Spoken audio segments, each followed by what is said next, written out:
اسرائیل نے بیروت پر ایک مرتبہ پھر حملے کر دیے ہیں. ان کے 2 جہازوں نے 4 گائیڈڈ میزائل مارے ہیں بیروت میں، جو کہ لبنان کا کیپٹل ہے. ایران کی طرف سے یہ شرط رکھی گئی تھی کہ ہم آپ کے ساتھ امن معاہدہ تب کریں گے امریکہ کے ساتھ اگر آپ اس میں لبنان میں سیز فائر بھی موجود ہوگا. ایران اس سلسلے میں بار بار کہہ چکا ہے کہ ہم یہ برداشت نہیں کریں گے کہ اسرائیل بیروت پر حملہ کرے، اور اس نے وہی کیا.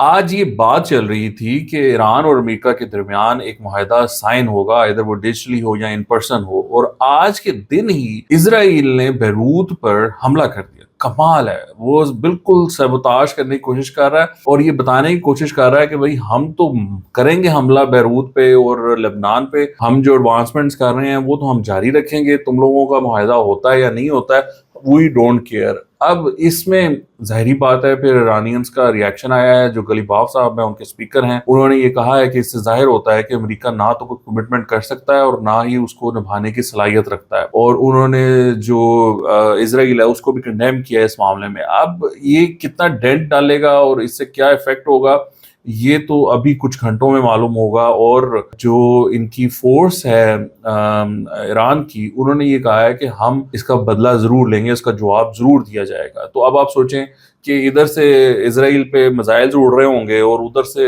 امریکہ اور ایران ڈیل سائن کر رہے ہوں گے تو وہ عجیب سین ہو جائے گا.